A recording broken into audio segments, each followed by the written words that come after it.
Hey y'all, I'm Gabrielle. And I'm Kayla. And welcome back to our channel where every week we dive into all things murder, mystery, and paranormal. Ooh, spooky. Today we're going to talk about the Sodder children. Okay, and before we go into the Sodder children themselves, let's talk about the parents, which was George and Jeannie Sodder. And they were both immigrants from Italy. Jeannie had came over whenever she was a kid. And George migrated here. I'm not really sure what age he was at. But one funny thing that will fit into this story is he never really told anybody why he came to America from Italy.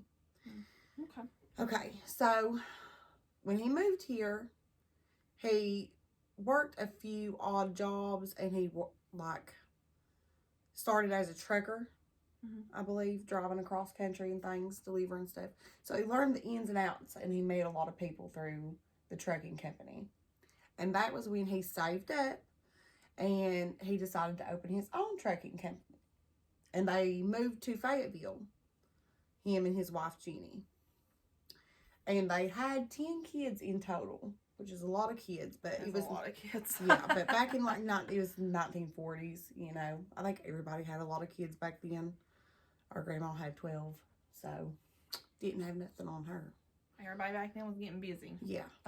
So they moved into Fayetteville, West Virginia.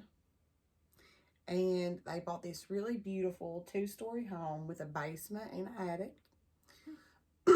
And he was like a really well-respected person around town. They said he was a really pleasant man.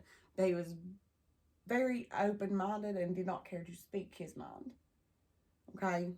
And like he was blunt. Yes. Okay. If he had an opinion on something, he let you know his opinion on it. Okay?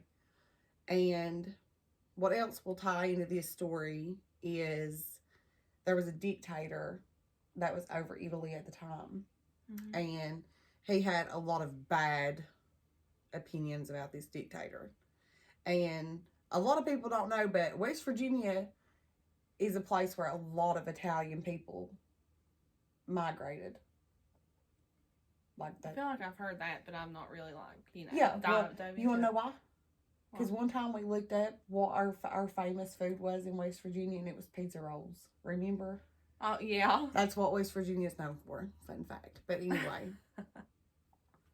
So. Didn't a lot of, too, like what was that movie that we watched? About the Cold Wars?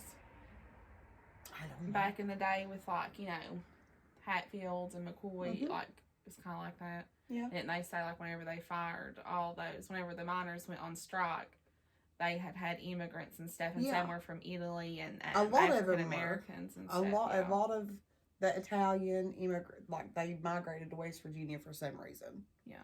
I don't know if they, like, had a lot of knowledge with coal or what it was, but a lot of them worked in the coal mines. But, and that's what he hauled with his trucks was coal. So, in 1945, it was Christmas Eve. And this is something the kids always got really excited for, which all kids do. Yeah. And one of the older sisters had bought, I think her name was Mary Ann, had bought her 3 younger sisters some presents because she had been working a job at like a local market. And the kids got really excited about this because they got to open their presents early. And so they begged their mom if they could stay up all night and play with their toys, okay? Yeah. So the mom gives in and she's like, yeah, you know, you guys can stay up a little late and play with your new toys. And she went on to bed. Well, there's not a time included in this, but a lot of weird things happened this night. Like, she got this random call late at night of a woman that was asking for somebody that didn't live there, but they were laughing and like clinking glasses, and it just sounded like a party in the background. And of course she was like, you know, you've got the wrong number. And so the call was disconnected. But when she woke up to this phone call, she had told the kids, it's fine if you stay up, but make sure you lock the house up, you turn off the lights, the normal stuff that parents would tell you to do. And when she got up to answer this call, she realized that the lights were still on. So she got a little frustrated, like, oh, these damn kids don't listen to nothing. And she goes downstairs. She turns off the lights, closes the curtains, locks up the house, goes back to bed.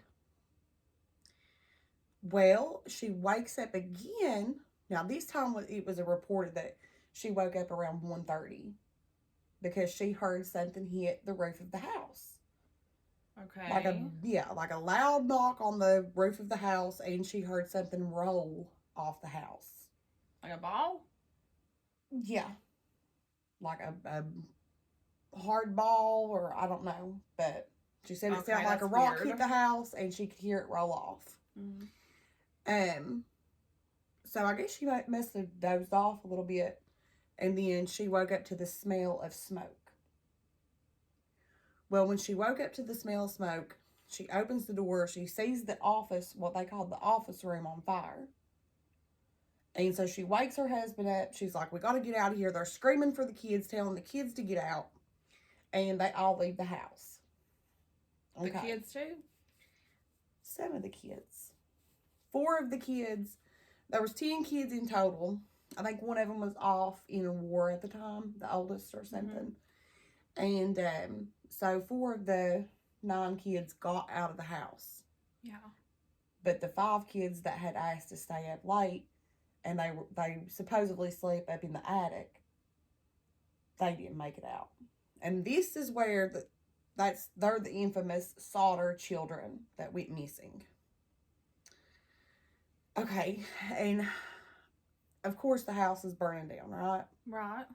This is when stuff even gets a little crazier. So she didn't try to go up to the attic to get the kids when they were running out? They were screaming and yelling. Okay, this is another thing. Is the house was a timber foundation. And timber wood apparently burns extremely fast. It causes a lot of smoke when it does burn. And it was reported that this house burnt down in 45 minutes, which is also important to another piece of this story. Is that pretty fast? I'm assuming that's fast, That's right? Pretty fast for a 2-story house to just gone. Okay? And so when the house was burning down, it wasn't like they didn't try to get the kids out. Okay? But it was also reported later on that there were no screams that came from the house. There was no screams. There was nothing that would make you think that the kids were awake at the time. So, George, the father, he tried to go back in to save the kids. And the heat and the smoke just totally blew him out of the house. So he goes to a window that was on the first floor. And he actually injured his hand really bad. Okay? So while all this is going on, the mom had went to go look for a ladder in the garage. And the ladder wasn't there. Okay. Yeah. And then, so the father, where he owned these trucking companies, he goes and starts a truck. To climb on top of it? To climb up to to try to climb up to where he thought the kids were. And the trucks wouldn't start. Oh. What do you mean the trucks wouldn't start? The trucks wouldn't start. And, you know, he runs a trucking company. He had 2 trucks. Right. But neither one of the trucks would start.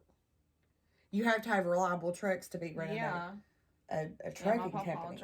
My papa drove coal trucks. Okay.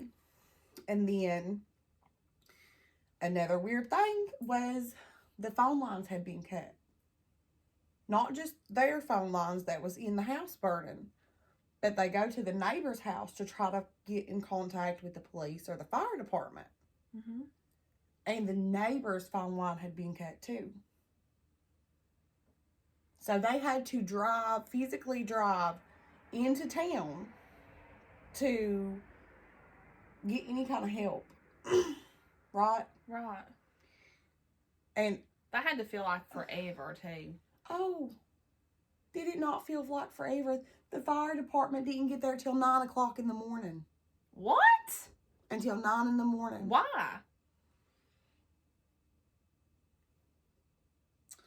I like listened to a lot of different podcasts. So when supposedly, what time did the house start burning down? Well, she heard the knock on the roof. Yeah. At 1:30. And dozed off and woke up. I mean, really close. If something takes even time. An hour. Yeah. I mean, if it takes an hour for a fire truck to get there, I feel like that's too long. Yeah. Well, and I there was a lot of different things mentioned but they were all different in different podcasts of like why the fire department took that long or why they couldn't get a hold of the police and stuff. So I'm just going to leave it at, because that was the only common factor, they didn't show up till 9. Right. Which but nobody is knows crazy. Why. Right. And in some of the podcasts that I listened to, they were like talking about how the house had been burning since midnight. You know, so I'm just going with the latest time at 1:30 in the morning when she heard this noise. Yeah. Which is still a really long time. So the fire department gets there, and by the time they get there, the house is literally nothing but ash and smoldering from the heat. There's nothing left. And yeah, so the next day they start searching through the remains of the house and stuff to try to find the kids. Yeah. Well, here's the thing, is there was no remnants of bones or anything. And this was 5 kids. But there was nothing. Yeah, because I think, like, I don't know, but, like, I'm pretty sure that, like, to burn a body, first of all, I think, like, it has to get a certain temperature. It has to be close to 2,000 degrees Fahrenheit. Dang. Yeah.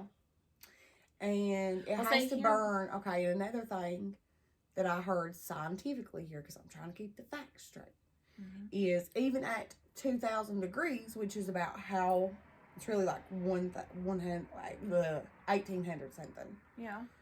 But the only reason Jenny, the mother, knew this was because she drove herself crazy over this. For the rest of their life, they tried to figure out what happened to their kids.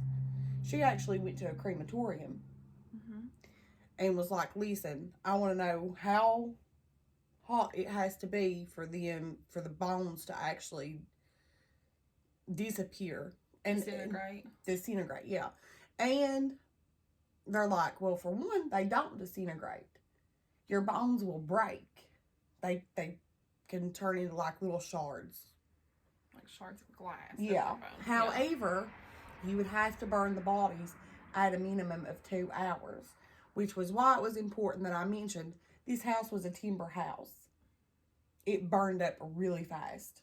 Like, once the fire caught, it traveled because the wood was dried out. Yeah. And so it takes 2 hours. So, minimum of 2 hours to burn a body. A minimum of 2 hours. And the house burnt down in 45 minutes. Degrees Fahrenheit. Well, that's not even close. Like, 45 minutes and 2 hours are not even a little bit close to each other. Yeah. And in almost any type of house fire or forest fire or anything like that, there's usually some sort of indication that there was a body or there's going to be bones there. Usually they're not. It doesn't even get hot enough to crack your bones. Yeah. But like I said, the mom worried about this for years. She even went as far as taking small animal bones and burning them herself to see how long they could, how long they would last before they crumbled up. Okay? Well, how about this? Hold on. How about this? What happens if at 1:30 when she heard that on the roof? Because isn't like your power lines, your cable lines, your phone lines are all like, usually to the top of your house and go down. What happens if what she heard was somebody on the roof cutting her lines and she just didn't realize it? We're not even into the good part yet. Okay? Okay. So they tried to say that it was the wiring to the house. Well, there's a problem with that. Okay? Supposedly there was a man that had came out, we'll just say a couple of months before the house had burnt. Yeah. And he told the family that the fuse boxes that were out back it was going to cause the house to burn down. Mm-hmm. Well, they had just had the house rewired and up to date because they had bought an electric stove. So George even calls the power company after that and is like, are you sure these wires are good? Because some guy just stopped by here looking for work, more than likely, because he was a little more financially stable. You know, this was a middle class town. Yeah. And a lot of people, I assume, would come to him for like odd Well, I jobs. say all the time, even in this day and age, if you even look like the least little bit stable, people automatically assume you got money. Yes, we were just talking about that. Yes. Okay. So there was that claim that it came from the fuse box, but there was no indication that it came from any type of wiring. Plus, the mom supposedly had went downstairs and turned off all the power. You know, when she got upset with the kids for not turning the lights out. So there was that claim. And then there was also, and this is not true, and you'll see it on Wikipedia, you'll hear it in a lot of different podcasts, that a life insurance agent had come to the house and told the dad, when the dad was like, listen, I'm not buying anything off of you, sorry, that he had messed with the wrong person pretty much. And something about, you know, he had pissed off this dictator over in Italy, that he better watch his back because his house would go up in smoke and his kids would be destroyed. However, what was he supposed to have done to this dictator that was so bad? I don't know. I mean, there was a lot of Italian immigrants in this town of Fayetteville. In West Virginia in general, there were at this day and age. And I don't know. Unless he just stepped on somebody's toes that liked that dictator or something. I have no idea. Well, I know, but like that's to go really far from like Italy and like all the way to little West Virginia. And, you know, nobody knows why he moved to America. Which there could have been a lot of reasons. Obviously, a lot of people were moving to America for them to be that many Italians. Dictators. Yeah, people like, you know, freedom. Yeah, but some people speculate that somebody had it out for him just because he didn't like this dictator and he made it known. But what was I saying? Oh, about the life insurance dude. So, in an early report of the Charleston Gazette, the family themselves had said this was an early interview when it happened, that they had never been threatened before. Oh, okay. So that was just like, so that could have just been something that people have tagged on over the years to make it a more interesting story. Okay, but now there were some really interesting tips that come in, okay, about these kids. And the kids that went missing, I'll just tell you their names just because, but was Martha, Louie, Jenny, Betty, and Maurice. Okay. So there was 5 kids in total that just went missing. But there was a lot of talk about what could have happened to these kids. Well, what I don't understand, though, is like, okay, usually, I'm not judging her or anything, but why did she not, whenever she realized the house was on fire, why did she not try to go, like most people go into the kids' rooms? Because they were up in the attic. And I think that it was because the house caught so fast. She opened the door 1 second and it was in the office and he had already traveled supposedly to the steps to the attic. Oh, okay. Yeah. Okay. So, but anyway, there was a lot of tips that came in about these kids not being in that house fire. That they didn't die in this house fire because the parents started thinking that maybe the kids had been kidnapped before this fire ever happened. And the noise that she thinks that she heard on the roof was possibly a bomb or something that caught it on fire. And there was even a neighbor that said that they seen somebody throwing balls of fire on the top of their house. Which to me would sound like, you know how you take a bottle? And back in the day, this was a common thing. You take a bottle, you fill it up with some sort of flammable stuff, and then put a rag in it and catch it on fire and just throw it. So, that could have happened. And there was a report that came in that they had seen the kids watching the house burn in a vehicle. Yeah. Okay. And the most... Well, hold on a second. So you're telling me that a neighbor called and said that they saw somebody throwing balls of fire on the roof. Why did they not call the police? Because because the freaking lines were cut. Why didn't they do nothing though? Because like if I saw somebody throwing fire on top of my neighbor's house, I would at least like wake Alan up and us run down there and be like, "What the heck are y'all doing?" Oh, I don't know. I have no idea. Okay. But, so in the next morning, Christmas morning, there was a waitress that swore up and down that she waited on these kids on Christmas morning. And that they were in a car with Florida tags. Okay. And then, so you know how I said the mom had went looking for the ladders out in the garage? Mm-hmm. And there wasn't any ladders there? That was where they were kept. Yeah. Well, this neighbor that seen the balls of fire getting thrown on the house also seen somebody stealing stuff out of their garage. Who the hell is this neighbor from hell? I'm not done. And it comes out that this is true. There was a guy that came forward and said, yeah, it was me. I was stealing stuff out of their garage. And the neighbor didn't try to say anything? I don't know. I guess not. Let me tell you something, okay? Whenever I was younger, I lived with my mom and dad. There was these people that was going in people's yards, like stealing stuff out of people's yards, okay?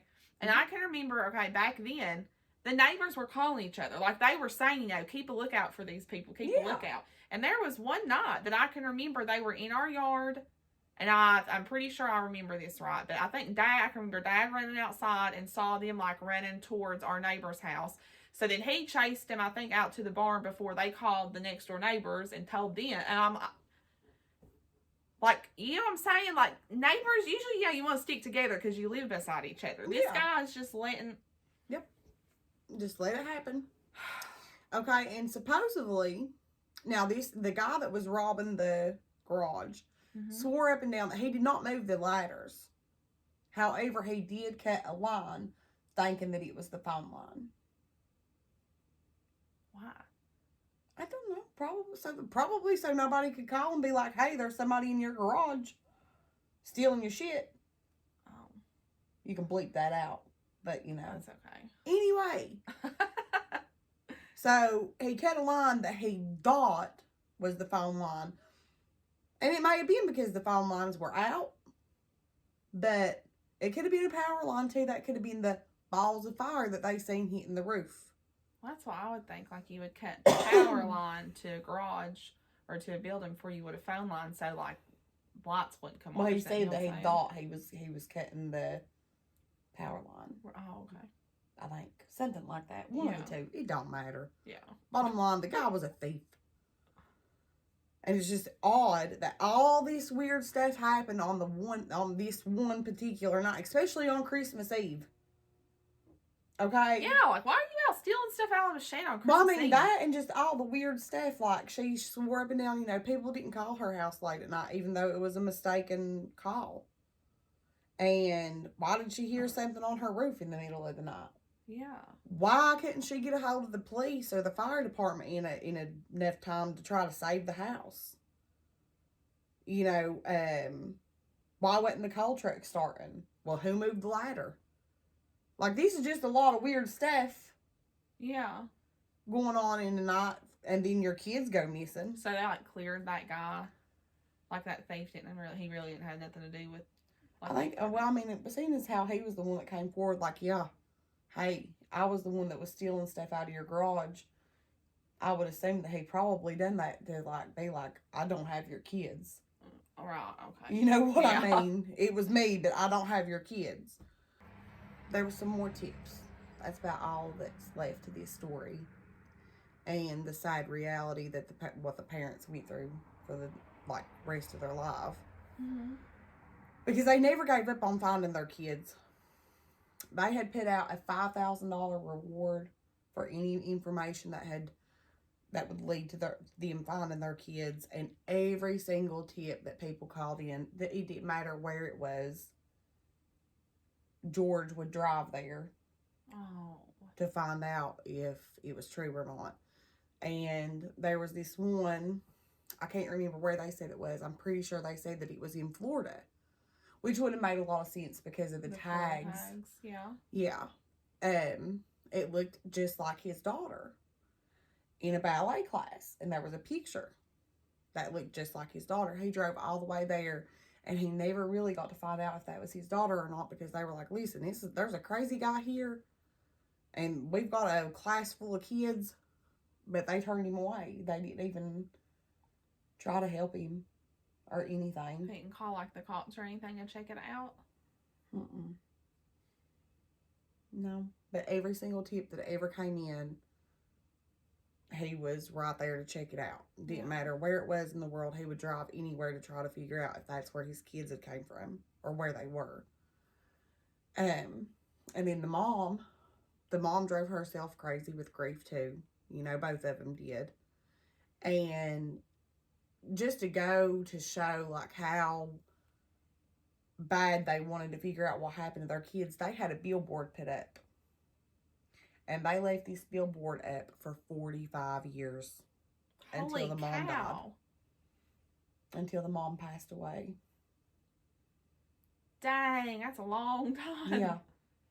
And, I mean, your kids wouldn't look the same or anything after that. But, I mean, they were determined, you know, to figure out what happened to their kids. And supposedly there was a letter that was written from one of the sons that had went missing. I don't remember if it was Maurice or which one. But there was a letter written, and who's to say if it was him or not. Yeah. And there's supposed to be a picture in the back of this letter that really did look like him.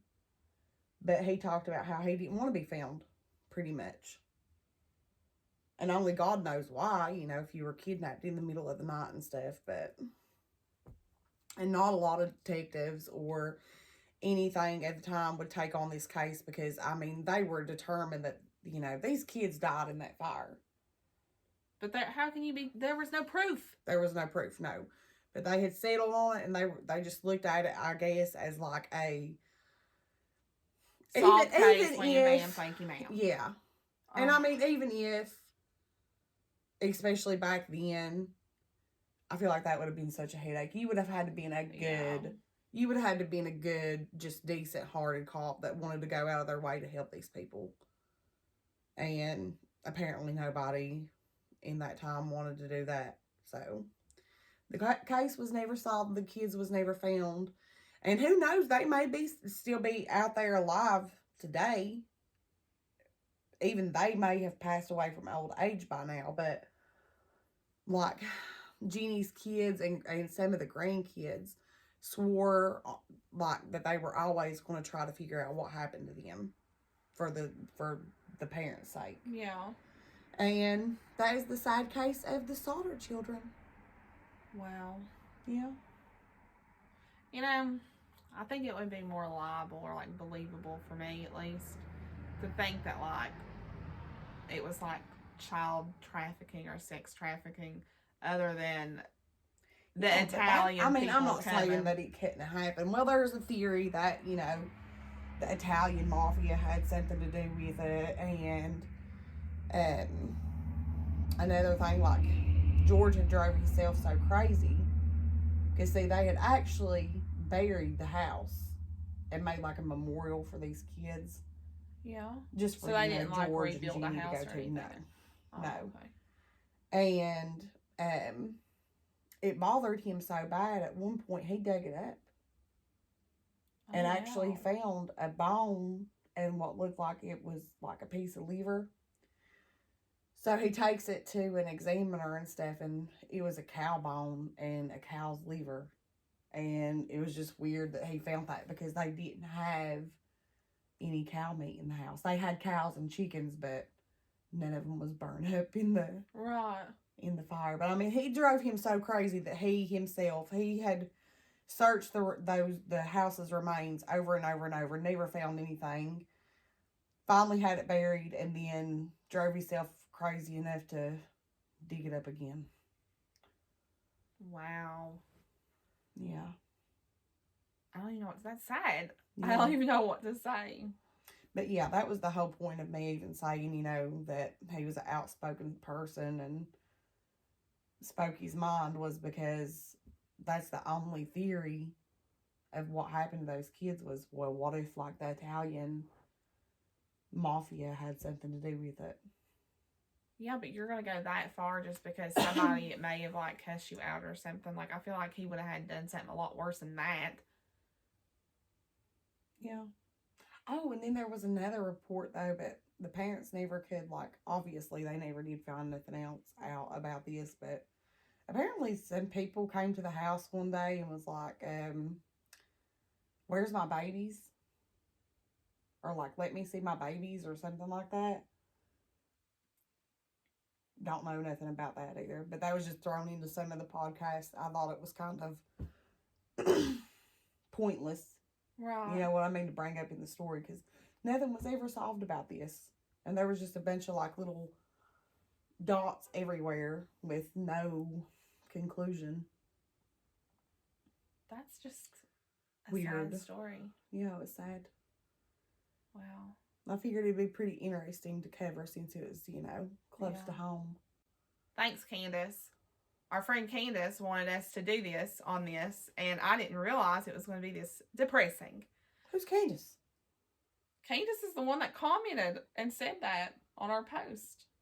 Oh, she wanted you to do this one? You read it. That's how you got it. No, I got this from Kristen. Well, yeah, Candace commented on it. Commented on our post and told us to do it. Candace, Kristen? Thanks. Good job. Good job. So, well, what do you guys think happened? What's your all's theories? I don't really have a theory. I don't know. I don't know. Like, I feel like it could have been anything. Yeah. Unless you they were just like, and even if they were kidnapped, I'm like, who would have kidnapped these kids and take them to Florida?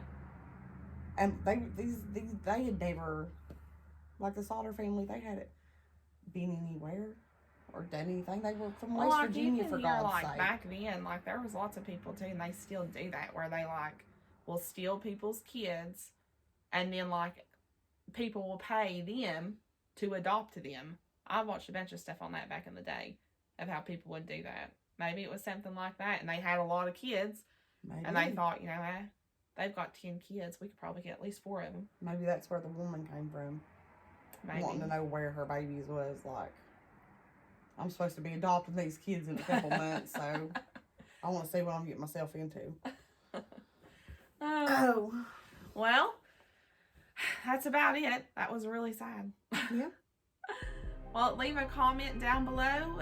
Tell us your theories of what you think happened, or if you have any cases or anything that gives you that eerie touch, just leave a comment down below. And until next time, bye.